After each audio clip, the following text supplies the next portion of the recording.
aparición de nuevos actores como la pandemia o la ultraderecha en diferentes parlamentos a lo largo del mundo se ha ido generando un clima de polarización social y también política.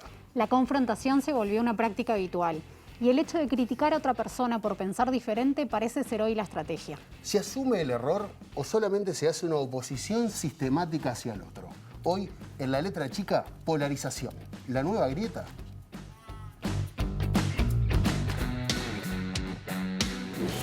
El bronceador Charlotte te cuidan de la radiación, rematan el electro de Elvis al morir. Fíjate de qué lado de la mecha te encontrás, con tanto humo el bello fiero fuego no se ve. Aún en medio de una pandemia, una amenaza externa, sanitaria, distinta de conflictos bélicos o económicos, aún entonces la humanidad no ha logrado salvar las distancias, cerrar la famosa grieta. En un país severamente polarizado, las personas no interpretan las diferencias políticas como diversidad de ideologías o de opinión. Más bien lo interpretan como una diferencia fundamental con el otro. Somos diferentes. Y con frecuencia ese somos diferentes se convierte en un te odio. Ambos lados de la grieta que sea, están tranquilos.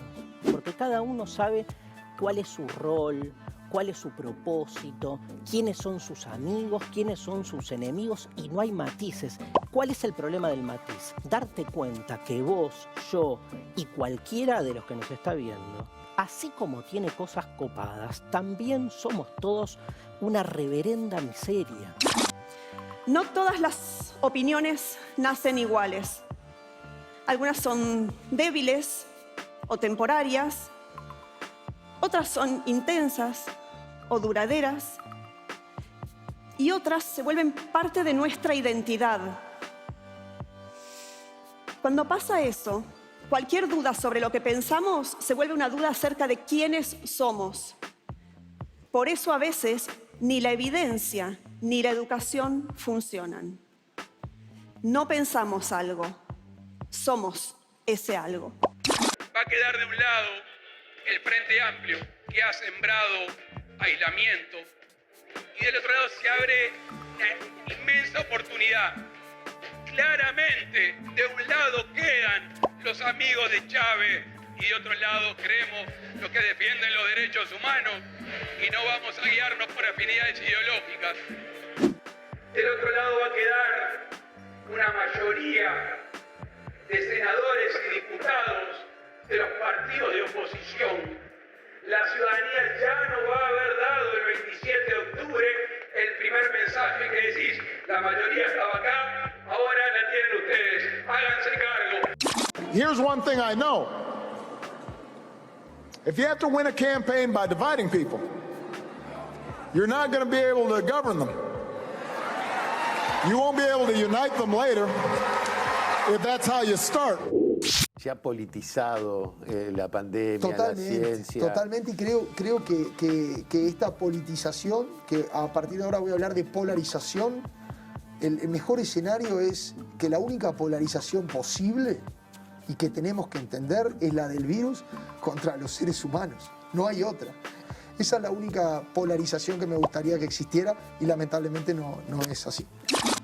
Trabajos académicos de Estados Unidos, pero de Europa y de Argentina y Latinoamérica muestran que la polarización política es un factor de riesgo en la pandemia y nuestro equipo asesor, tanto como podamos, vamos a estar absolutamente exentos de eso, trabajando desde lo académico, aportando la mejor evidencia para la población. Yo me bajo de esta lógica binaria, de este ring en blanco y negro de esta gloria, que separa a tus hermanos de los míos, del absurdo de esta línea divisoria.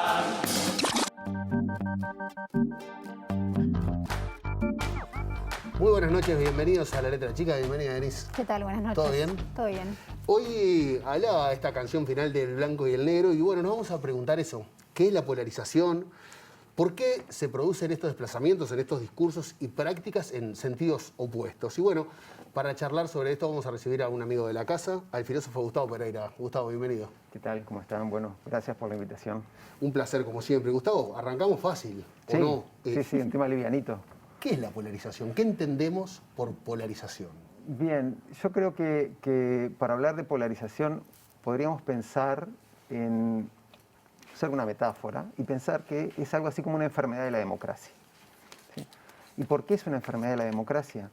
Porque la polarización lo que hace es socavar eso que es un elemento constitutivo de la democracia, la idea de foro, la idea de ágora, la idea de espacio público, porque en ese espacio público es donde intercambiamos razones, donde manifestamos nuestras diferencias y siempre tenemos la posibilidad de que el otro nos ilumine, que el otro contribuya a nuestra posición, que nos mueva a ajustarla, a colocarla en su mejor expresión.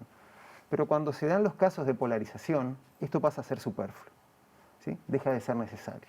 El espacio público comienza a debilitarse hasta que, en los casos extremos, llega a ser simplemente un adorno de la democracia. Los procesos por los que se da esto son múltiples, pero una de las características bien distintivas, es que la polarización va a la persona y no a la acción o a las razones que presenta esa persona. Sí, a la persona o al grupo y no a la acción o las razones que presenta. O sea, lo individualiza de alguna manera. Sí, es decir, se vuelve en los contextos de polarización, lo que sucede es que la capacidad o la posibilidad de ser convencido, la capacidad de asumir la propia falibilidad, esto es, del error, se cancela. ¿Sí? Y por lo tanto, el otro va a ser el atributo, va a ser el depositario de una serie de características que casi siempre son negativas.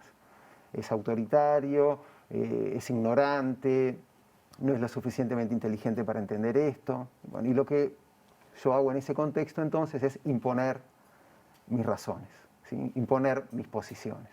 Entonces, claro, lo grave de esto es que eso que decía recién, ¿no? El intercambio de razones, esa búsqueda cooperativa de la verdad o esa búsqueda cooperativa del bien común se cancela y lo que queda es el poder, simplemente la posibilidad de imponer unos a otros las posiciones que detentamos. ¿Y cómo contribuimos las personas a esa polarización? Y bueno, contribuimos cuando etiquetamos, ¿sí? Cuando, como decía recién, colocamos una etiqueta de es dogmático, es autoritario, con esta persona no se puede discutir. Y también lo hacemos cuando no somos capaces de reconocer que las razones del otro pueden ser relevantes para mis posiciones. Es decir, que en un diálogo que tengo contigo, bueno, tengo mucho para aprender. Cuando eso se cancela, es el mejor alimento que tienen los fenómenos de polarización. Hay además otras cosas que contribuyen muchísimo a eso. Las redes sociales tienen una estructura interna, esto ha sido estudiado por algunos filósofos muy, muy destacados, tienen una estructura interna que contribuye muchísimo a la polarización. Y esto fue presentado por Cass Sunstein hace como 20 años, con la web 2.0. Fue de las primeras cosas que a mí me llamó muchísimo la atención. Él presentaba la polarización como algo inherente a las redes, porque simplemente lo que hacemos en las redes es compartir las opiniones con aquellos que piensan igual que nosotros.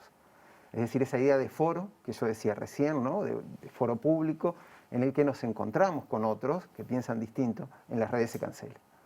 Porque lo que hacemos es lo bloqueamos, ¿no?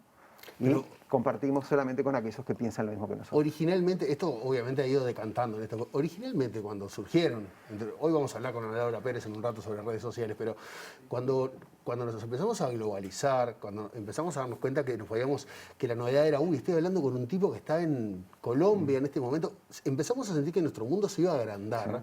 Sí. Y lejos de eso, fue todo lo contrario. Sí. Creo que lo que los padres un poco de las redes, ¿no? Estos gurús, dicen es que al inicio la intención era compartir, ¿sí? Y esa primera fascinación que tuvimos es la misma que ellos tuvieron. Pero la evolución que se dio fue esta que tenemos ahora. Es como que en la sociedad suelen haber fenómenos que se autonomizan y que tienen efectos que no podemos anticipar. Eso es como un rasgo distintivo de las sociedades complejas, ¿sí? De la modernización, de la modernidad compleja. Y con las redes sociales pasó algo similar. Lo que en un inicio era un medio para tener un vínculo, una comunicación, compartir cosas y demás, terminó siendo un arma que termina atentando contra la democracia. Y si no, veamos la incidencia de las redes en la toma del Capitolio. ¿Sí? Es decir, que fue algo determinante. Twitter y Facebook fueron determinantes en el fenómeno que terminó con la toma del Capitolio. Ahora, una de las herramientas que vos decías que las personas tenemos para contribuir con esta polarización era de alguna manera caricaturizar al otro. Decir, bueno, a ver, para mí todos los que no piensan como yo son así, así, así, son burros, son ignorantes, no merecen que yo gaste mi tiempo en tratar de explicarles algo, porque la verdad no lo van a entender. Eso de alguna manera nos hace más fácil mantener y generar en los demás una oposición sistemática. O sea, no nos importa lo que diga el otro. Si el otro es aquel, ya pierde totalmente el valor. Sí, eso es así. Es un fenómeno que se da con relativa facilidad y que en algunos casos, políticamente, puede ser rentable. ¿Sí? Es decir, los fenómenos de polarización para muchos han sido muy rentables, para presidentes, ¿no? O sea, pongamos Bolsonaro, Trump, y en otros Salvini en Italia. Entonces, lo que sucede ahí es que en la vida política lo que se pierde es algo que es muy caro para la tradición republicana, y lo que se pierde es la virtud política. Los políticos, pasan a ser mediocres, ¿sí? Y dentro de esa mediocridad, la estrategia que siguen no es la de buscar el bien común, sino la de obtener el mayor rédito político. Y ese rédito político pasa por instrumentalizar la democracia e instrumentalizar al otro, ¿sí? Entonces, pensando en cómo podríamos llegar a tener una contribución en contra de las redes, ¿no? de la polarización, perdón, para contrarrestar este tipo de fenómenos, a mí me parece que, en primer lugar, las virtudes políticas son una de las cosas que podríamos tratar de estimular, o podríamos tratar de enseñar o transmitir. Y otra, muy importante, es que los espacios públicos, ¿sí?, tengan una dinamización por parte de la prensa también virtuosa. La prensa es un elemento determinante de los fenómenos de polarización. Tiene la posibilidad de estimularlos y también de contrarrestarlos. Entonces la prensa tiene un rol, tiene una responsabilidad enorme a la hora de contrarrestar este tipo de fenómenos. Ahora, perdón, Anis, una cortita antes de la última. Es re fácil polarizar. ¿Eso no es seductor también? Sí. Porque es Nacional Peñarol, o sea, es más fácil llevarlo a ese terreno, por lo menos para una sociedad como las nuestras, llevarlo a ese terreno es muy fácil. Hacer enojar, esto entre comillas, ¿no? Hacer enojar a la gente es fácil. Es mucho más fácil que todo lo otro que vos estás planteando de la construcción colectiva, de generar diálogo. O sea, es relativamente sencillo, lo cual lo hace también más peligroso, por decirlo de alguna manera. Sí, tenés toda la razón. Ese es uno de los lados más peligrosos que tienen los fenómenos de polarización.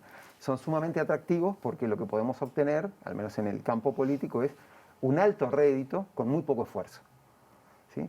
Y reitero, un político mediocre puede convertirse en un presidente simplemente manejando muy bien esta lógica de polarización y de descontento en algunos espacios. Entonces la tarea es intensa. La tarea es ardua y la amenaza para la democracia es grande. Pensando en este protagonismo del sistema político, de políticos en particular que forman parte de la polarización y que ganan a partir de esa polarización, ¿cómo es la situación en nuestro país en ese sentido? Bueno, yo creo que en Uruguay no tenemos fenómenos de polarización extrema. Creo que hay, podemos encontrar casos puntuales, pero que muy difícilmente podríamos decir que Uruguay es una sociedad polarizada, y mucho menos en el sistema político. Creo que los acuerdos son posibles, el reconocimiento de que los otros, es decir, por parte de unos a otros que han hecho las cosas bien, es algo que se da. Por ejemplo, el reconocimiento a los primeros meses de gestión de la pandemia por parte de todo el sistema político. A mí me parece que eso es una cosa muy importante, que nos pauta que en Uruguay no se dan esas características, al menos en términos generalizados, ¿no?, de atribuir al presidente, porque es el presidente, una serie de atributos. Se evalúa su gestión, se dice, bueno, en este momento, en este periodo de tiempo, se hicieron las cosas muy bien, bueno, ahora no se están haciendo las cosas tan bien y se lo manifiesta de la misma manera. Es decir, se juzgan, me parece a mí en términos generales, ¿no? Se juzgan acciones y no se juzga a la persona. Una más. Hay quienes dicen que en la presencialidad el sistema político no se lleva tan mal, ni confronta tanto y tiene una actitud bastante más humana que la que muchas veces vemos en las redes sociales, por ejemplo. ¿Esta confrontación e intento de polarización en las redes sociales es parte de una performatividad que la están entendiendo como estratégica en este momento? Sí, puede ser, sí, puede ser. Es algo como bastante extraño la forma, extraño no, pero sí, triste, la forma en la que a la que ha derivado la discusión pública, ¿no? Es una discusión por Twitter. O sea, hace un siglo sería algo completamente impensable y es una vergüenza para el país que la discusión pública se dé vía Twitter. Entonces, por distintas características, incluso por las características del medio, es algo que se presta mucho más para la confrontación que un diálogo en la Cámara o en una comisión. Porque, claro, como vos decís, y tenés toda la razón, por ejemplo, en el Parlamento, en las comisiones, el trabajo es un trabajo de construcción conjunta, donde los partidos tienen sus posiciones, pero hay un espacio de diálogo intenso. Pero luego, sí, en las redes o en Twitter principalmente, lo que hay es como una necesidad de marcar posición. Y ahí me parece que hay que tirar un poquito de las orejas al sistema político, porque creo que es importante recordarles que ellos son el ejemplo que tenemos de nuestros representantes, ¿sí? Y deben ser muy conscientes de que sus conductas deben ser conductas ejemplares. La forma en que ellos se comportan es, de alguna manera, un elemento de educación ciudadana. Y el actuar de esta forma, lo que está haciendo es socavar algunos de los pilares importantes que tiene la vida democrática en Uruguay. Gustavo, muchísimas gracias por acompañarnos esta noche. Vamos a empezar a intentar buscar otras puntas de esta polarización. Por eso vamos a recibir a otro amigo de la casa. Sí, Daniel Chaschetti. Vamos a estar conversando por Zoom con el politólogo, nuestro columnista Daniel Chaschetti. El escenario político de nuestro país tiene una tradición bipartidista y cuando esta dinámica empezó a cambiar de alguna manera y aparecieron otros actores, el balotaje pasó a ser como una herramienta también para generar un camino electoral mucho más claro y de alguna manera más organizado. Vamos a conversar sobre esto con Daniel. Daniel, ¿cómo estás? Buenas noches. ¿Cómo les va? Buenas noches, Daniel. Daniel, desde la ciencia política, ¿qué es la polarización? Bueno, es muy simple, es la distancia ideológica que existe entre los principales partidos del sistema. Normalmente esto lo medimos utilizando encuestas de opinión pública, donde se le pregunta a los ciudadanos en qué posición ideológica en el espectro, que para eso utilizamos una escala del 0 al 10, donde 0 es muy de izquierda y 10 es muy de derecha. Se utilizan también encuestas de élites, por ejemplo a los parlamentarios, a los gobernantes, y también se utilizan votaciones en la Cámara, ¿no? Tratar de determinar en qué medida votan unidos o separados los partidos. Hay una larga tradición de estudios de polarización dentro de la ciencia política. El punto de partida hay que ir a buscarlo a 1980, cuando el conocido politólogo Giovanni Sartori, junto a otro politólogo italiano, Giacomo Zanni, publicaron un artículo donde estudiaban la polarización y los efectos perversos que la polarización extrema genera sobre los escenarios democráticos. Esta visión negativa, pesimista sobre la polarización fue cambiando con el paso del tiempo y hoy en día diríamos que el consenso académico señala que todo sistema político necesita cierta polarización. No necesita mucho porque eso evidentemente complica el escenario democrático, pero tampoco necesita que la polarización desaparezca porque en escenarios no polarizados los ciudadanos terminan creyendo que todos los partidos son iguales. Por tanto, una dosis de polarización es importante en toda democracia y en todo sistema político. Ahora, Daniel, nosotros veníamos acostumbrados a que esa polarización históricamente se diera entre nuestros dos principales, los partidos tradicionales, blancos y colorados, fue nuestra primera polarización, podemos decir, en política? Sí, hay momentos de la historia donde naturalmente se puede inferir, no teníamos encuestas ni ninguno de los instrumentos que utilizamos actualmente, pero podemos creer que, yo qué sé, en la elección constituyente de 1916, entre colegialistas y anticolegialistas, hubo una polarización horrible en el periodo previo al golpe de Terra, en la década del 60 y el periodo previo al golpe del 73, son momentos de intensa polarización. La polarización no era solo entre blancos y colorados, sino más bien de fracciones de blancos y colorados contra otras fracciones, más bien ubicadas en polos de lo que es el tradicional eje izquierda-derecha o eje distributivo, ¿no? En torno a programas de distribución socioeconómica. Pero bueno, con la aparición del Frente Amplio, el sistema político, el sistema de partidos adquirió unas características distintas. El Frente Amplio se ubicó en el espacio de centro-izquierda y los partidos tradicionales en el espacio de centro-derecha. Hasta ahora, ni siquiera en la crisis del 2012 hemos tenido escenarios muy polarizados. Y yo creo que en la actualidad, como decía Gustavo hace un rato, no encuentro mucha evidencia que nos lleve a pensar de que tenemos un cambio cualitativo. Sí tenemos momentos, hechos puntuales, escenarios concretos, ¿no? Yo creo que, por ejemplo, si pensamos en la polarización en torno a la pandemia, vemos un momento bastante intenso, de estridencia, a partir del mes de marzo. Es decir, cuando el gobierno se aparta de las recomendaciones del GACH y el Frente Amplio se apropia de esos argumentos, bueno, ahí tenemos una tensión fuerte, pero no creo que podamos catalogarlo de brecha, como si tomáramos como parámetro el caso argentino, ¿no? Donde tenemos posiciones a veces irreconciliables, donde bueno, esas posiciones no solamente las sustentan los actores políticos, sino que trascienden a la sociedad, ¿no? En Argentina, por ejemplo, hay familias que dejaron de hablar de política, ¿no? Y nosotros creo que estamos lejos todavía. Daniel, hablabas de la irrupción del Frente Amplio como fuerza política posible, con fuerza electoral posible, y ahí preguntarte dos cosas. Por un lado, si la aparición del balotaje en este escenario tiene que ver de alguna manera con generar una polarización, y por otro lado también parte de ese balotaje hace, por ejemplo, que hoy el gobierno sea una coalición multicolor. Esta idea de enfrentamiento o esta idea de todos contra uno, ¿es parte de una polarización? Bueno, el balotaje inicialmente es una institución que empuja a polarizar, ¿no? Porque en definitiva lo que hace es, en segunda vuelta, agrupar a los actores en dos bloques. En este último balotaje el Frente Amplio quedó solo, pero en anteriores el Frente Amplio contó a veces con apoyos de partidos menores, ¿no?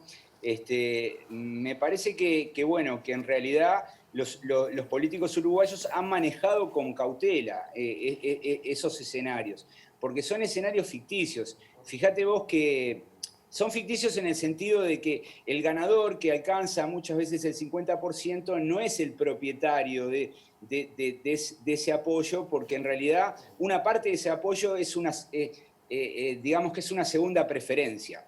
Para ser más claros, la calle Pou obtuvo un 29% de los votos, en segunda vuelta llegó al 49%. Ese 20% de crecimiento son votantes de Cabildo, del Partido Colorado, del Partido Independiente. Entonces los políticos uruguayos que han sido electos de ese modo han tratado de manejar con cuidado y no creer, que hay un mandato extremadamente fuerte. Acá no se habla del 50%, del 52% que nos votó, sino más bien se habla de los acuerdos y de las mayorías parlamentarias. Yo creo que si un mérito tuvo la calle Pou en la segunda vuelta, es sin duda haber formado esa coalición que le garantizaba una coalición mayoritaria que hoy controla el proceso legislativo en el Parlamento. Daniel, la última, un evento como la pandemia, ¿colaboró para una polarización aún más grande? Bueno, yo te decía recién que lo que vimos en marzo es inusual, no lo habíamos visto el año pasado. Hay una discusión muy fuerte, la oposición pide mayores medidas de cierre, que el gobierno se haga cargo de cuidarnos mejor y de contribuir o de apoyar a los sectores más vulnerables. Esa discusión ha sido muy intensa, pero previamente no. Y para mí el parámetro es un estudio que hizo Ernesto Calvo, que es un politólogo argentino que enseña en la Universidad de Maryland, que realizaron una encuesta en Brasil, Argentina y México. Es una encuesta muy interesante. Y esos datos los compararon con datos de Estados Unidos. Ellos encontraron en esos 4 países escenarios extremadamente polarizados, pero polarizados en torno a las políticas a seguir, a las políticas sanitarias a seguir, ¿no? Es decir, que aquellos que, por ejemplo, si el gobierno desconocía la pandemia, como hizo Bolsonaro, Trump, o en su momento el presidente de México, bueno, los votantes del gobierno directamente no seguían las medidas no farmacológicas, es decir, no usaban tapaboca, se arriesgaban, tomaban riesgos. En Estados Unidos en determinado momento usar un tapaboca era casi una posición política. Nada de eso lo hemos observado en Uruguay. Es decir, en Uruguay no se discutió en torno a las medidas sanitarias. Nadie discutió en usar el tapaboca o creer si existe o no la pandemia. En eso hubo un acuerdo y yo diría que no llegamos a niveles tan extremos de polarización como se observó en esos países. Daniel, muchísimas gracias. Un placer, como siempre, hablar contigo. Bueno, un gusto para mí. Saludos a todos. Muchas gracias. Nosotros nos vamos a ir en el bloque que viene, vamos a estar hablando con otra compañera de la casa, con Ana Laura Pérez, porque nos vamos a meter en algo que Gustavo Pereira entró, que son las redes sociales y cómo ayudan o no a esta polarización. Ya venimos.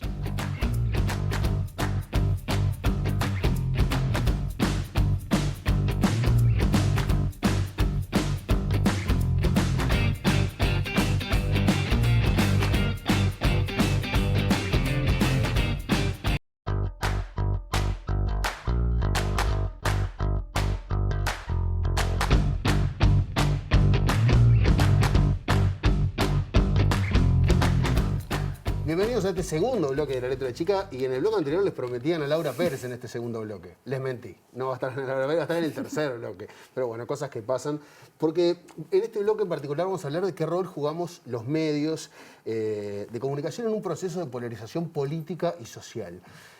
Y tenemos a Argentina al lado, que es un claro ejemplo, y un ejemplo cercano para tratar por lo menos de entender este fenómeno. Y por eso nos vamos hasta Buenos Aires para hablar con el periodista y docente Eduardo Oliverti. Eduardo, buenas noches, gracias por recibirnos. No, gracias a ustedes por el llamado, muchísimas gracias. Eduardo, de arranque, ¿qué rol tuvo el periodismo en el proceso de polarización en Argentina? Un rol muy importante, pero yo no soy de los que creo que los medios determinan lo que piensa la gente, sobre todo determinan de qué tiene que hablar la gente.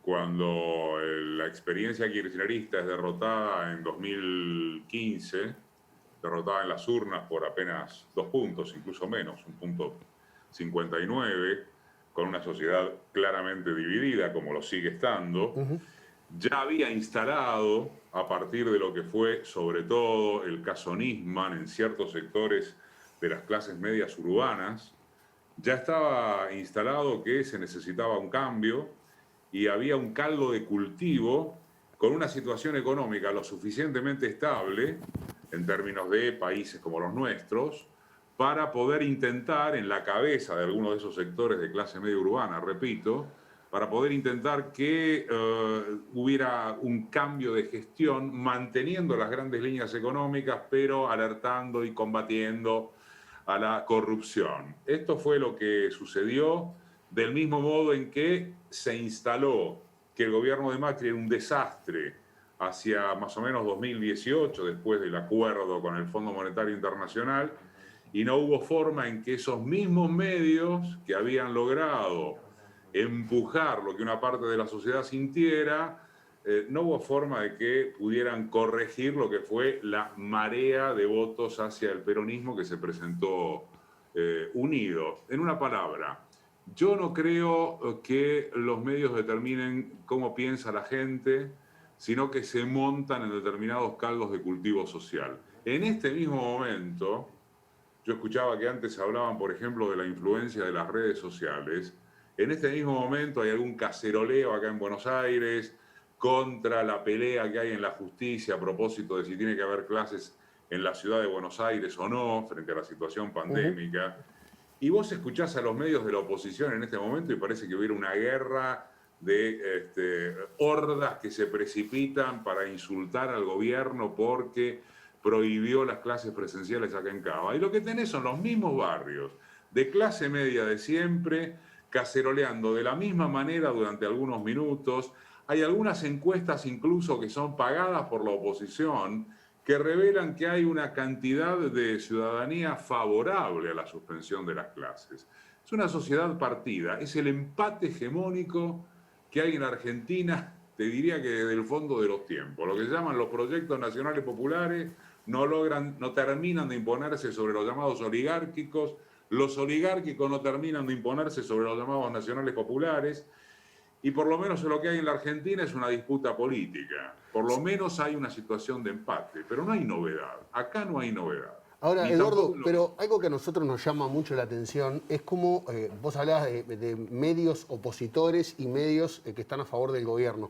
Se da una especie de ida y vuelta entre el gobierno y algún sector del periodismo con posturas como muy duras y con ataques sistemáticos, pero eso está pasando ahora. Pero antes pasó lo mismo, pero al revés. O sea, como que los medios de alguna manera toman posturas muy radicales y muy potentes frente al gobierno de turno. Pero es que no son posturas, los medios son factores de poder. En ese sentido se podría decir que el periodismo murió en un aspecto, porque aquella vieja visión del peronismo liberal, entendido en tanto juego del factor de poder que era el cuarto poder, ya no lo es más. Clarín es un actor de poder en la Argentina. Es un secreto a voces aquí en la Argentina que en el grupo La Nación entró no accionariamente, sino a través de otros circuitos, el expresidente Macri. Y se ha concentrado allí, como también en algunas radios, una vocifería de Juntos por el Cambio, es decir, de la fuerza del expresidente Macri. Si no empezamos a situarnos en cuanto a que los medios son factores de poder, que influyen a partir de sus intereses económicos, el hecho de que además de medios manejan muchos otros negocios, no vamos a entender nada, porque todo está intersticiado por los medios como factores de poder. Lo que tiene de clara la situación argentina es que nadie se llama engaño respecto de eso. La ley del kirchnerismo, la ley de servicio de comunicación audiovisual que se sancionó en el 2009 y que regulaba solo la radio y la televisión y que fue desguazada por el gobierno de Macri, logró un elemento que me parece central. Ya nadie se llama engaño en la Argentina, nadie con dos dedos de frente, acerca de cómo juegan los medios de comunicación. Es decir, Clarín le ganó al peronismo la batalla legal una vez asumido Macri, el grupo Clarín, que es el más importante de la Argentina. Clarín, TN, Radio Mitre, etc. Pero desde el punto de vista cultural, desde el punto de vista social, llamémosle un tanto ampulosamente, está claro que hubo un parteaguas. Hoy en la Argentina todos sabemos, vos jugás para acá, vos jugás para allá. Después es más profundo el debate en torno de cómo operan esos medios, que también los hay del gobierno, como es el caso de C5N. Vos me decís, ¿a mí me gusta esto en términos periodísticos? No, yo creo que el periodismo se ha devaluado en la Argentina. Que quedan pocos medios con un buen decir, con una buena escritura, con algo que no esté, vuelvo a usar el término, intersticiado, saherido por los intereses de cada medio. Pero está muy claro, nadie puede decir que no lo sabe. Eduardo, hubo en Argentina una alternancia de poder importante, ¿no? Cristina Fernández de Kirchner, Mauricio Macri, una vuelta de otro tipo de kirchnerismo a través de Alberto Fernández. ¿Cuáles son los principales cambios, si es que los hubo, en el ejercicio del periodismo ante esta alternancia de poder? Hubo una situación, también vuelvo a usar este término, parteaguas, que fue el 2008, el conflicto con el campo. Porque recién, fíjate, estábamos hablando de los medios como actores de poder. Expoagro que es la exposición agropecuaria más importante de la Argentina, concentra todos los factores del campo, de los grandes productores, de los grandes terratenientes, de las grandes cerealeras. Eso fue en el 2008 y fue, te insisto, un momento de quiebre. Hasta el 2008 había una relación relativamente civilizada. Pero Clarín y La Nación son Expoagro. El grupo Clarín y el grupo La Nación son Expoagro. Entonces, cuando se plantea el aumento de las retenciones agropecuarias a través de la resolución 125, lo que se produce es un quiebre, porque se afecta directamente el negocio de los grandes productores agropecuarios. Y de ahí no hubo retorno. De ahí no hubo retorno, hubo centenares de miles de personas que salieron a las calles, en las urbes, en las comunidades rurales, en contra de aquello. El gobierno es derrotado en el 2009, el conflicto fue en el 2008. Pero fíjate que después, en el 2010, Cristina gana con el 54% de los votos. Y ya tenía todos los medios en contra. Viene muy bien tu pregunta, porque en todo caso la respuesta que engancho, perdón por la presuntuosidad, puede servir para demostrar que con todos los medios en contra, mirá hasta dónde llegó Cristina, hasta el 54% de los votos, cuando ya estaba sancionada la Ley de Servicio de Comunicación Audiovisual, que fue el quiebre definitivo. Porque Clarín, que ya venía chocando con el gobierno argentino desde lo que se llamó la resolución 125, el aumento en las retenciones agropecuarias, encima el kirchnerismo avanza para evitar que los medios tuvieran la cuota de poder que tenían antes y que han vuelto a tener con el gobierno de Macri. Se les reservaba por esa ley a los grupos que no pudieran tener más de un 35%, a los grupos mediáticos, ¿no? Más de un 35% de la cuota de mercado. Eso Macri lo desguazó. Pero el parteaguas, perdón por usar otra vez el término, viene del 2008. A partir de ahí ya no tenés un punto de equilibrio. O estás acá o estás allá. Ahora, Eduardo, te hago la última y desde ya te estamos agradeciendo, pero acá en Uruguay, durante muchos años, estamos acostumbrados a decir que los medios de comunicación, los grandes medios de comunicación, eran oficialistas.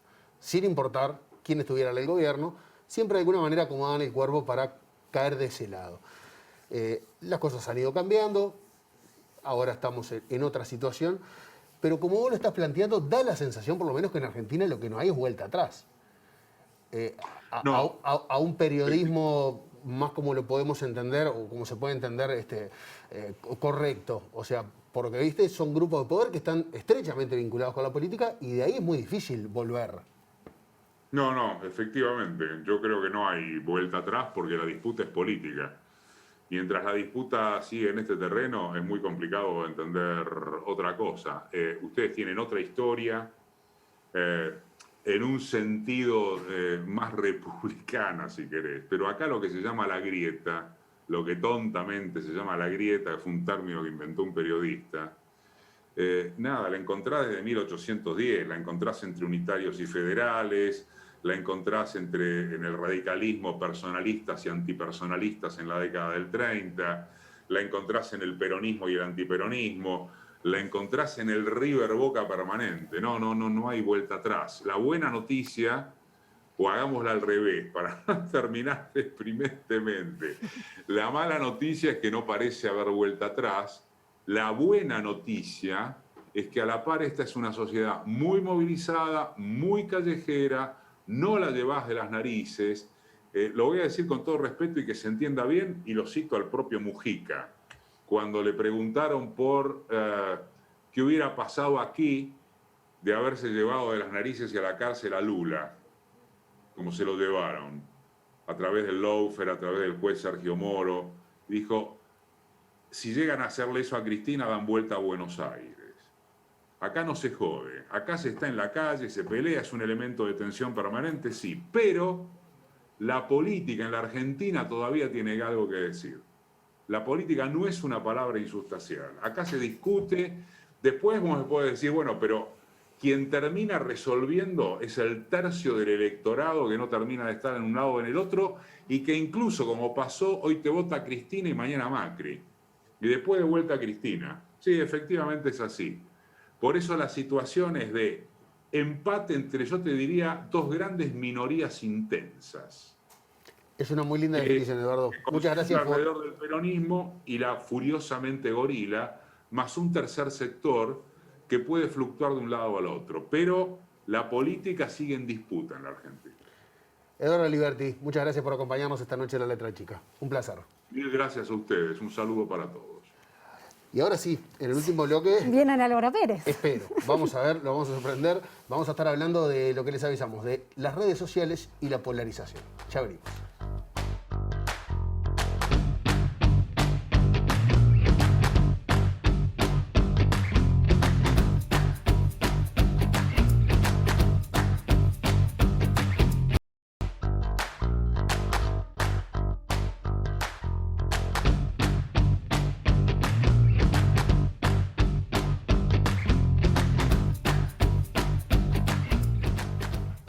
Hemos hablado varias veces en este programa de cómo funcionan las redes sociales, cómo se articulan estas especies de nuevas burbujas que se forman en las redes sociales y la influencia que generan en nosotros y cómo también estas burbujas de alguna manera nos encierran o parecen proponernos solamente los contenidos que nos gustan, que es de nuestro agrado. Y para conversar sobre esto, nuestra aclamada columnista del día, Ana Laura Pérez, vamos a conversar con ella.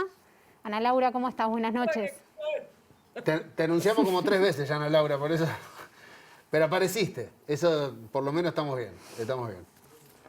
Ana Laura, sin duda, las redes sociales es un campo donde vemos todo el tiempo polarizaciones y performatividad sobre esas polarizaciones. ¿Por qué se dan estas experiencias tan fuertes de polarización y por qué también son muchas veces tan agresivas y con tanto contenido de daño para las personas?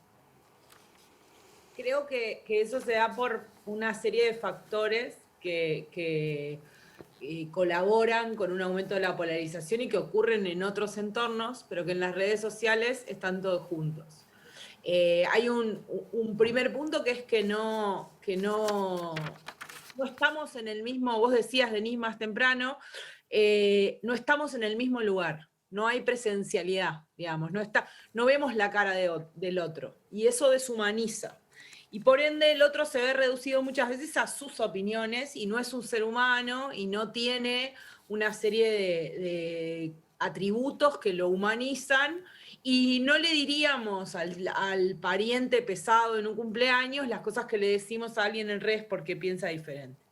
Después, un punto sustancial es que muchas de estas cosas no se dan casualmente en las redes sociales. Se dan en las redes sociales de esta manera porque a las redes sociales les sirve como parte de su negocio que estas cosas se den de esta manera. Las redes sociales hacen dinero con la polarización. Hacen mucho dinero, no es una casualidad.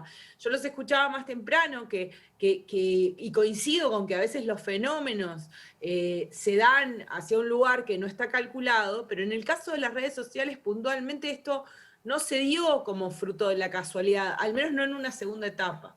En un punto las redes sociales nacieron, por ejemplo, por poner el ejemplo de Facebook, nacieron de una manera un poco azarosa, pero hubo un punto en el cual Zuckerberg tuvo que buscar la manera de que eso fuera rentable y que generara ingresos. Ese modelo hace que se intente retenerte dentro de esas redes en la mayor cantidad de tiempo posible. Y las emociones estimulan el cerebro y cuanto más fuertes, más lo estimulan y más te tienen ahí adentro. Entonces, hay una lógica por la cual yo estimulo tu cerebro y le tiro dopamina a partir de eso. Esos son los me gusta, esos son las respuestas, esos son las notificaciones en el celular avisándote que alguien te contestó. Entonces, cuando se generan fenómenos de polarización, eso alimenta mucho más. Me contestó, no me contestó, tengo una respuesta más inteligente para darle, mirá cómo le demuestro, etc. Y eso es adictivo. Y está estimulado por las redes, porque cuanto más tiempo estemos ahí, más publicidad venden, más minutos de nuestra atención comercializan. Entonces, tampoco es casual. Ahora, Ana Laura, yo siento de alguna manera que nos están engañando a nuestra propia cara, sabemos que nos están engañando y no nos importa, de alguna manera. Lo cual lo hace aún más perfecto, digamos, el mecanismo, porque ni siquiera se tienen que esconder o hacer algo medio oculto, porque además, algo que decías vos, me gustaría que nos expliques por qué, con qué intención ellos nos encierran más en nuestro propio polo. Porque, por ejemplo, en las redes sociales hay algo fantástico que la vida real no te da, que es, por ejemplo, yo doy una opinión. Y si yo quiero, solo me van a contestar las personas que yo quiero que me contesten. Y que seguramente, y si alguien que yo no quiero me contesta, lo silencio, o lo bloqueo, o no dejo que nadie me conteste y simplemente doy mi opinión. O sea, lo hacen de alguna manera perfecto para retenernos en nuestro polo. ¿Por qué les interesa tanto eso? De nuevo, porque, a ver, el modelo publicitario que sostiene las redes sociales se alimenta de la construcción de segmentos. O sea, yo te voy poniendo como si fueran cajitas con determinadas características. Cuanto más sofisticadas son esas cajitas, cuanto más sé sobre vos, mejor y más comercializo tu atención. O sea, lo que venden las redes sociales son ojos, pares de ojos. Tus ojos, mis ojos, los ojos de Denise. Venden nuestros ojos y por un tiempo determinado. Cuanto más tiempo, más ojos, más tiempo para vender. Entonces, ¿por qué yo te permito un montón de, digamos, de features, de habilidades que te permiten ir tomando decisiones como bloquear a alguien, como silenciarlo, como me gustearle los comentarios o lo que sea? Porque todo eso, darte todo eso para hacer, implica saber cómo pensás.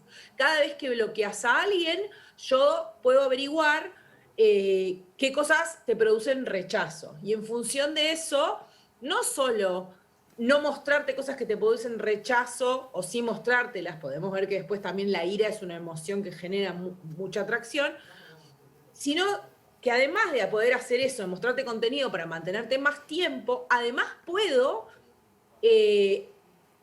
decidir qué publicidad mostrarte en función de esas decisiones que estás tomando. Hay una investigación muy interesante que hizo una organización sin fines de lucro, no es un medio, es como una organización medio particular que se llama ProPublica en Estados Unidos, que lo que hizo fue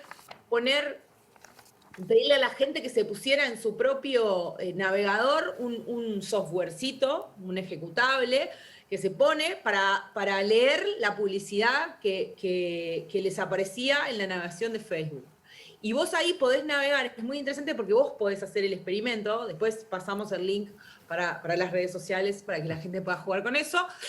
Vos podés ver qué vería alguien que vive en un estado determinado, tiene una edad determinada, es conservador o liberal y tiene determinadas características. Lo interesante es que vos podés hacer el ejercicio de perfilar a una persona, hombre, Washington DC, liberal, hombre y 65. Hombre, 65, Washington DC y conservador, y ver que los avisos que ven no tienen absolutamente nada que ver y viven en la misma ciudad, tienen la misma edad y el mismo sexo. Entonces, lo interesante es eso, es todos esos avisos diferentes se venden segmentados. Por eso yo quiero hacerte decidir cosas, para entenderte mejor. Ana Laura, los informes de transparencia de 2020 de las principales redes sociales plantean un aumento significativo de los discursos de odio. ¿Por qué se puede dar este aumento y sobre quiénes está dirigido este impulso de estos discursos de odio? Sí, las redes registraron en 2020 aumentos muy significativos. En Facebook es del 300% el aumento. Ahí hay un tema y es que no hay la claridad absoluta sobre que todo el aumento sea un aumento, ¿sí? O también un cambio en los sistemas de detección. Porque en el medio, en 2020, lo que pasó es que los sistemas de detección de los mensajes inadecuados, lo que se llama la moderación de las redes sociales, pasó de ser una mixtura entre humana y automatizada con herramientas de inteligencia artificial a ser mucho más de inteligencia artificial. ¿Por qué? Porque muchos de los moderadores fueron enviados a sus casas para cumplir con las cuarentenas en los países donde viven, y la moderación, por las características que tiene, no se puede hacer remota, porque implica niveles de acceso a sistemas que tienen muchísima seguridad. Entonces no se permite que fuera de determinados edificios se ingrese a esos sistemas. Entonces las redes fueron a sistemas de detección automatizada. Eso puede haber afectado. De todos modos, se pasó de 6 millones de mensajes clasificados como de discurso de odio en Facebook en el primer trimestre de 2020 a por arriba de 23, 24 millones en el trimestre siguiente, ¿sí? Entonces, quienes están estudiando el fenómeno entienden que podrían ser las razones de ese aumento, tienen que ver con el COVID, porque muchos de los grupos targetizados a los que se les dirige la agresión tienen que ver con eso. En primer lugar, las poblaciones asiáticas. Eso, y es muy interesante en función de lo que se hablaba en los bloques anteriores, se dio en las poblaciones, en el público general, pero también se dio en políticos de mucho peso que manejaban discurso de odio contra las poblaciones asiáticas. Donald Trump, mientras era presidente de Estados Unidos, hablaba del virus chino o del virus de Wuhan. El ex ministro de Salud del gobierno de Bolsonaro habló de los chinos sucios que no se bañan y comen animales, ¿sí? Para hablar de por qué había llegado el COVID. Después eso se generaliza en las poblaciones, en la gente común y corriente en redes, y en muchos de esos países eso derivó en ataques violentos contra poblaciones asiáticas. Después se dio un fenómeno que es que eso empezó a avanzar hacia otras poblaciones, los migrantes. En algunos países de Latinoamérica se agredió a los migrantes porque se los consideraba que portaban el virus cuando cruzaban la frontera, se los atacaba por eso en redes y después físicamente en algunos casos, y después se empezó a generalizar, a capturar una serie de poblaciones que normalmente son blanco de las teorías conspirativas, ¿sí? Como por ejemplo las poblaciones LGBTI, a quienes se acusaba de ser parte de esto que el mundo se ha ido a un estado de degeneración, lo que implica que alguien nos castiga mandándonos una enfermedad, y por ejemplo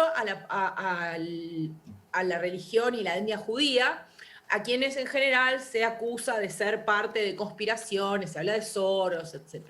Entonces, todas estas poblaciones fueron blanco de ataques. En el medio estuvo el episodio de George Floyd, que generó en el mismo año enormes cantidades de discurso de odio contra las poblaciones afroamericanas.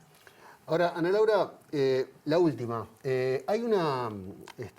siempre se dice, ¿no?, que en Internet hay un vacío legal. Como que Internet fuera una cosa que no le podemos llegar con las regulaciones terrenales, por decirlo de alguna manera. Pero vos estás diciendo que muchas de estas cosas están pasando hacia la vida real. Como por ejemplo agresiones que arrancan en una red social o arrancan fomentadas. Y existe la posibilidad de que en algún momento se legisle, los países empiecen a legislar sobre los contenidos, o realmente son monstruos tan grandes y transnacionales que las leyes particulares de los países no van a tener ningún efecto. Y lo otro, para cerrar también, es cómo nos podemos proteger, cómo nos podemos cuidar de no entrar en esa rosca de odio.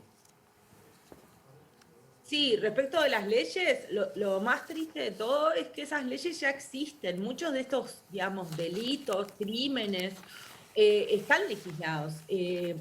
Montones de países, Uruguay incluido, tienen leyes que regulan lo que se llama discurso de odio, ¿sí? Y establecen qué cosas se consideran y qué cosas no se consideran discurso de odio. Sin embargo, las plataformas definen por sí, para sí, cada una de ellas, su propia definición de discurso de odio, que puede o no coincidir con la legislación del país donde se están usando. Facebook tiene una definición de discurso de odio en su propia plataforma, lo mismo Twitter, lo mismo YouTube, etc.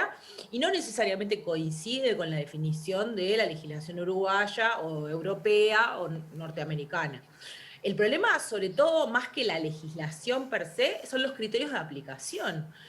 Otra vez lo hemos hablado, el problema es que yo no, esto a mí me pasa en Uruguay, pero la plataforma me dice que para poder tener alguna esperanza de perseguirla legalmente tengo que ir a un juzgado en Estados Unidos. Y eso no es así, o sea, no debería ser así y no está permitido. Sin embargo, por la vía de los hechos se está dando. Y pone en una posición de mayor vulnerabilidad a países como los nuestros que tienen muy poca capacidad de presión. Entonces, normalmente Facebook ni siquiera te entrega los datos de la gente que persigue a determinados grupos porque los hace blanco de sus agresiones. O en, digamos, episodios de polarización ocurre lo mismo, ¿no? No se entregan los datos de la gente que está involucrada en esas agresiones. Respecto a cómo protegernos, Y yo lo que creo es que tenemos que empezar a pensar, esto es muy personal, pero yo creo que lo que tenemos que creo que tenemos que tener una relación similar a la que, por ejemplo, tenemos con la comida. Digamos que cuando uno tiene otras adicciones, que puede hacer el proceso de eliminarlas de su vida. Si uno es adicto al alcohol, puede dejar de tomar alcohol, pero uno no puede dejar de comer. Entonces habrá alguna gente que podrá alejarse por completo de los celulares y de las redes sociales. Muchos de nosotros no lo podemos hacer porque trabajamos con eso, porque nos conectamos con gente, porque, etc. Pero tenemos como que empezar a pensar con total claridad que lo que tenemos en el bolsillo, el celular y las redes a las que conecta, tienen un efecto en nuestro cerebro que se parece y está estudiado mucho a la cocaína. Y que entonces tenemos que tener cuidado en cuándo, cómo y de qué manera consumimos eso. Y las propias aplicaciones están empezando a tener determinadas conductas asociadas a lo que sería control de daño, ¿no? Empezar cursos o te instalan cosas en los celulares que te avisan cuántas horas hace que estás conectado al celular. Y eso es porque hay un estado de situación generalizado en el que quienes entienden están cada vez más convencidos de que son cosas que no son anodinas y que el consumo excesivo nos hace mucho daño. Y eso que todavía no tenemos a cabalidad la idea de cuál es el impacto que tiene en los cerebros de los niños pequeños, esto, ¿no? Porque todavía no tenemos una generación criada como por completo en esos entornos. Muy bien. Ana Laura, muchísimas gracias por acompañarnos esta noche. A ustedes, beso grande. Denise. Me voy acá a cerrar el Facebook directo. No, bueno, todavía no. Mañana vamos a estar hablando de algo... No emociones a la gente tampoco. ¿Cómo, perdón? No emociones a la gente. No. ¿Dónde me van a insultar si no? Mañana vamos a estar hablando de un tema que fue noticia en el día de hoy. Y es esa posibilidad de que ante una transferencia económica el Estado te pueda pedir algo a cambio. Te pueda pedir una changa, una refacción o te pueda algo para que vos colabores con el país. Estas fueron palabras del presidente de la República, Luis Lacalle Pou, hoy, y de eso vamos a hablar mañana en La Letra Chica. Hasta mañana. Hasta mañana.